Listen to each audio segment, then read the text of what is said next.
Alright, what's up, guys? Another episode of Real Life Entrepreneurship. My name is Spencer Pratt. Ryan Downs. And we are real life real estate investors here in DFW and currently in a Walmart parking lot. Tell them what we've been up to, Ryan. Door knocking is the name of the day. The name of the day. Today's name, door knocking. So, if you guys have been watching the previous videos, we've been door knocking. But we got a breaking news. Andrew Fitzgerald is wanted for forgery. I think. Important. Yes. But if you guys were watching the last few episodes, we got a house under contract.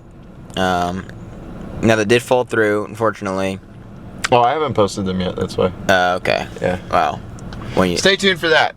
Stay tuned that. to watch us get a house under contract. But the problem was we didn't have enough time because we didn't get a full auction cycle. So this time we're gonna get a full auction cycle for the first time, I think, because we didn't get full December and we didn't get full January. So hopefully we get, with the full auction cycle to knock on, we can get something done. Yes. But in the meantime, we're chilling here for a little bit in the Walmart, and I'd like to add to this video kind of what we learned over the last week, man, which was just really realizing for me that this is my life path. This is what I chose. This is what I wanted. So, like, subconsciously, bro, I feel like I was not trying to make the most of that. And I was still, like, so kind of, like, FOMOing over what the guru is doing, over what these people... It's like, no, this is my chance to live out my dreams. So do that. But know what your dreams are and actually do those, and not what, like, Alex Hormozi does. And I am convinced at this point that you will figure out more that way than just... and you'll figure out the answers that you need. Because, like, Alex Hormozi has business answers for me, but he doesn't have, like, my life choice advice. All of it, Yeah. And so, with these people, I'll go off on the side tangent, right? Because, like, with these people, man, I feel like you just gotta remember that they are teaching you one skill, not your entire life. Unless you want their entire life, then learn it the way that they did it. But yeah. Like, there's certain things I just want the skill from, and I don't actually... And remembering that, Yeah. Remembering that you just want a certain skill to be at XYZ level, and then you move on. Yeah. Yeah. Yeah, copying Alex Hormozi's life. Yeah, because I don't really... Because Hormozi may be more... But on the flip side of it, too, like, even, like, Garrett J... Or, like, I don't want a Lambo. I never have wanted a Lambo. Yeah. And like, you can look at Hormozi and be like, well, I want to be as successful as he is, but, like, he's not the only person to get there. You don't have to do it the Hormozi that's a way. Very good point. Like, Pace, we got people like Pace, Hormozi, Cardone, all those gurus, they've all done it, and they've all done it in different ways. And that's because they do it their way. Yeah, and there's certain first principles across the board, but there's also... The board is way bigger than just your couple favorite people. And don't forget that. Like, really broaden your horizons within the board. That is a very, very good point, Ryan. Because when you're only, like, stuck in your algorithm's way of thinking, you don't ever test something from something way out in left field that hits. When you look at people with, like, big stories and stuff, it was always something from way out there that they made the connection and hit. At least in most cases, I think. Now, does that mean I'm going to go start a different business? No. I'm going to stay committed to real estate. But it does mean that, like, okay, I'm committed to this, but golly, I need to allow it to actually be more fun. Because when you have this tight, narrow mind of it has to be this way and only this way, you miss out on how much fun it could actually be. And yeah, you're going to lose some productivity. But if it's still fun for me in 10 years, is that worth it? And so, I mean, take their same logic of thinking in decades and stuff. And oh god, I hope that's on Zion. No. No, built differently. But taking that same logic, and why not flip it and think about, well, I mean, I have 10 years here. You know, like, I still want to have fun at this in 10 years. Like, what good is it if I sprinted out the first 4, but I absolutely hate this thing in 10 years? Like, that's no fun. Now, granted, I need to make money right now, and I need to, or not right now, like right this time, but you still need to make money and survive and stuff. But like, don't forget that you chose business, to be a business person. So like, let it be fun. Enjoy the perks that come with business. I'm trying to figure out how to do that. Yeah. While still making money and still staying productive and stuff. But like, keep my head fresh and in the game, and not just be trying to be like straight up VO2 max the entire time. Because what's the goal here? The goal is to win the fight, not to have like VO2 max cardio. Yeah. You know, like, do you really need to run a marathon in fight camp just to say that you ran a marathon?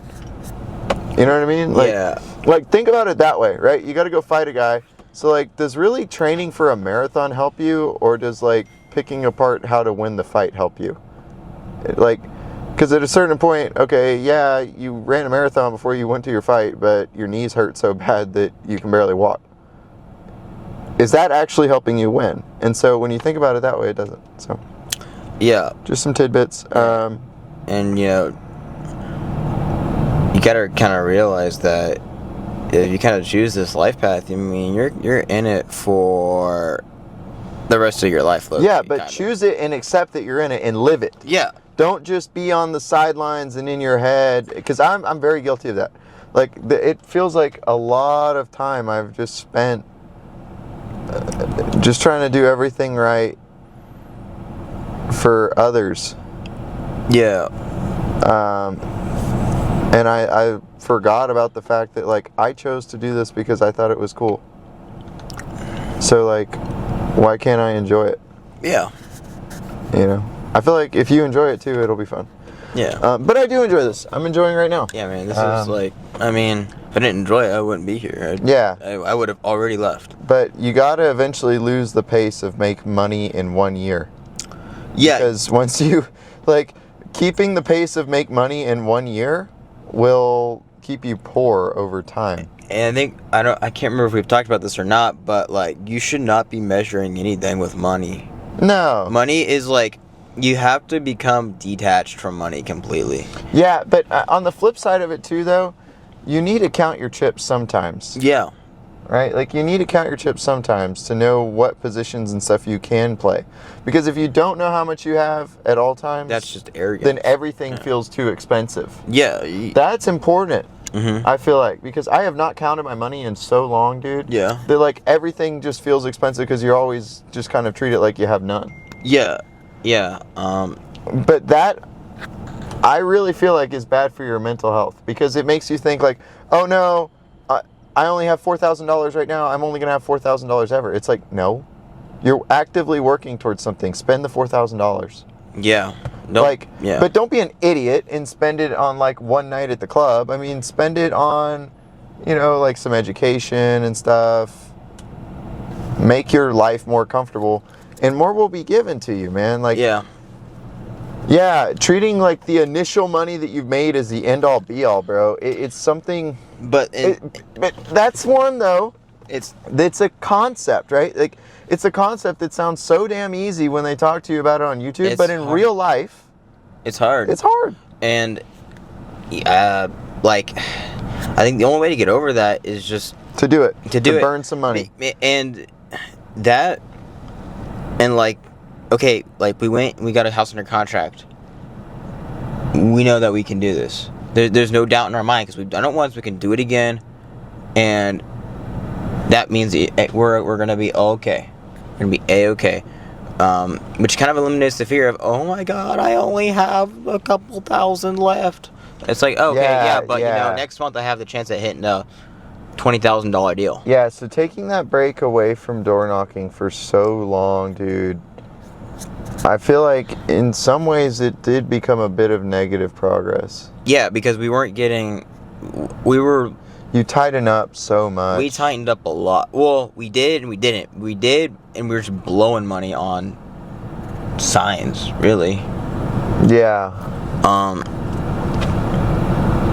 But Oh wow. Okay, so that's interesting. So then, just on a bigger level, like on a macro, when you start a new channel, only allot 1 or 2 days a week to your new channel. Don't Yeah. allot a full day's a week. and yeah, because that's before we started the If series. you can actually maintain just working on it, like there's a bit.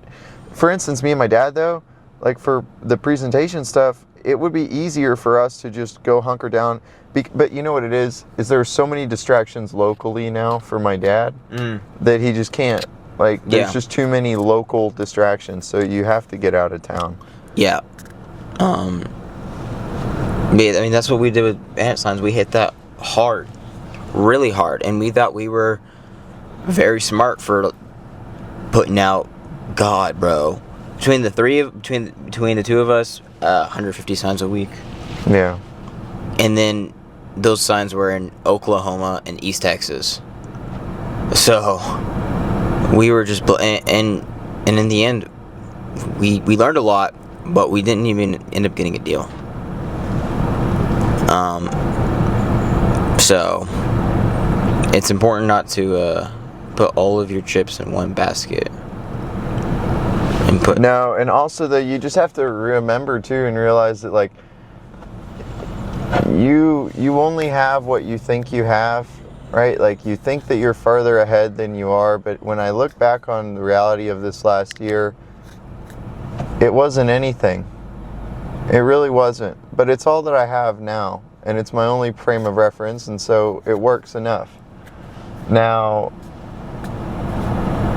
looking back on it, there were so many mistakes and things made, and I haven't really taken the time to actually process my last year in this. But if you're always in the day-to-day of stuff and you don't ever take the time to process what actually has gone on, what actually happened in my business, you know, and you're always just kind of 70% work, like you're at 70%, but you're trying to work, you just get bogged down, man, and you don't actually make as much progress, in my opinion. Like, yeah. I'm just trying to say, like, there has got to be a way for us to kind of, and I think we're getting closer to that, but to figure out, is there a way to do your business like Mike Menser style training? And do you want to do your business that way? That's the next question, right? But that's what I was talking about with those 6-week experiments. Is I'd like to take, you know, like in school you get a report card, right? So like, try out. Okay, we're going to do business with a lazier feel this time for 6 weeks. We're going to do business with an extreme pace, you know, where we have to wake up super early, and we're going to try it this way, like the Alex Hormozi beatdown 6-week challenge. But then also try the lazy 6-week challenge, where we take like a Tim Ferriss style approach. Like, I want to find what my style of this is, because find your pace, man. Yeah, and it is important to remember that none of those are the right answer. No, so maybe we just don't do that, and what we do is we just find our own pace. Yeah. We just like take this next 6 months and say, okay, I want us to find our natural pace of business. There is no right, there is no wrong. We need to find our pace because, dude, like,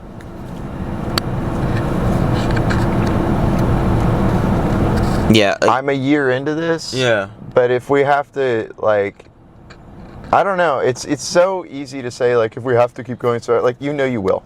Yeah. You know you will go hard.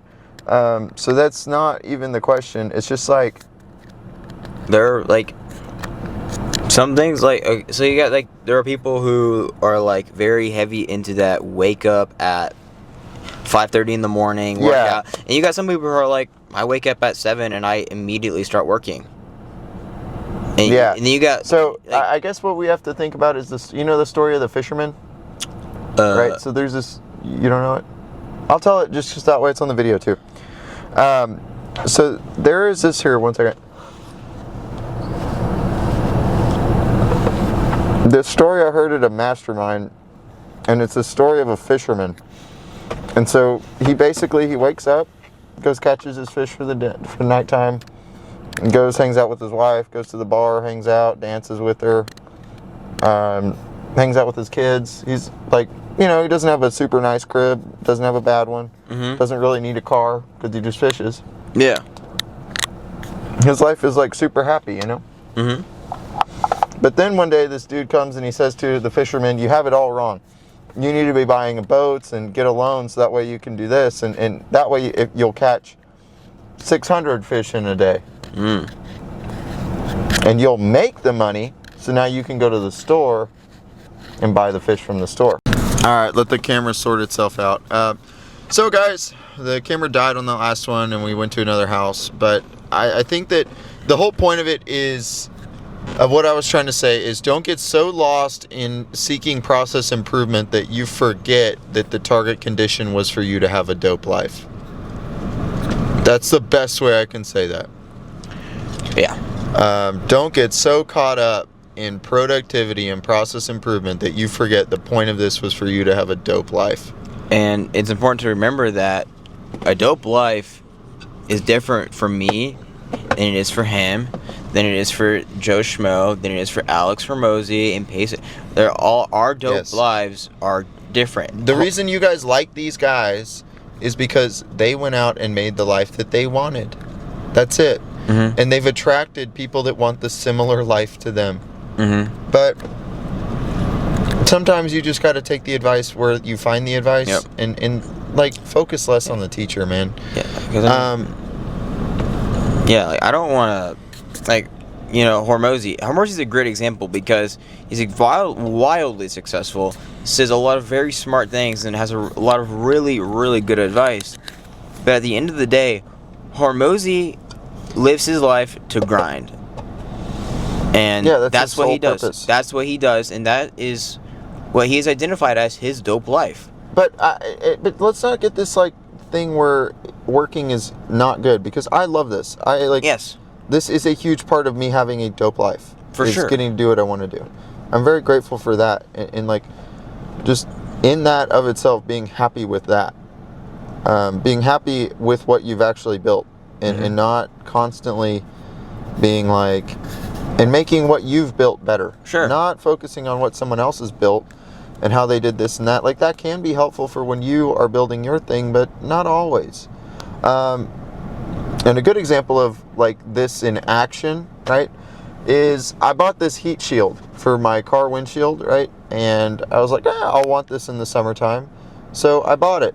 And today I'm able to use it. This is process improvement occurring over time that you're not even seeing, but it's there. And if you get so focused on it, you forget that just by doing something for a year, you're going to get better.